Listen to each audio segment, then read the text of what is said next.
Well, a Chinese student named Su Yi-chun was involved in a fatal car crash in the city of Seattle last November. It only made news in local Washington papers. But when his family posted $2 million in bail, it made news a much further afield, even here in China.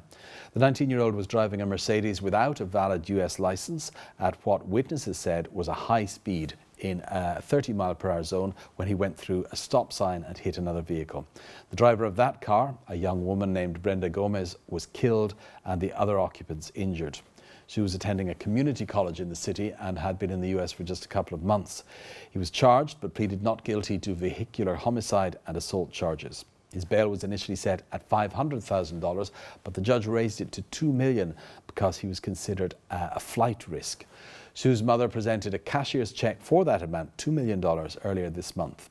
So, what have people on the streets of Beijing got to say about it? Our researcher, Shell Liao, went out to ask.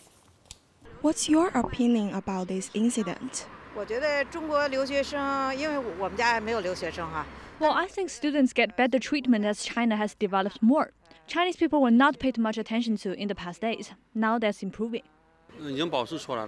He's already been bailed out? Then I think American law still needs a lot of improvement when it comes to implementation. From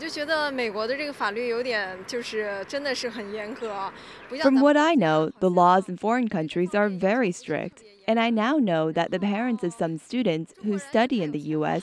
are so rich they can pay $2 million to bail out their son.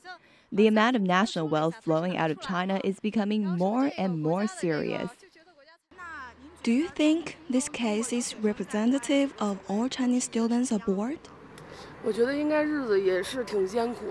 say the lives of students studying abroad must be pretty tough. They are in other countries after all. Oh, definitely not. I think it's only a few who are like this. Not everyone acts in this way. I know a lot of Chinese students who study in Greece or other countries. Most of them have very tough lives. A lot of my coworkers who live abroad work 2 jobs, and students there mature very fast. I have no idea why this kind of thing can happen to students in America, but the sons and daughters of government officials and wealthy businessmen are not the majority. For most students, things must be pretty hard.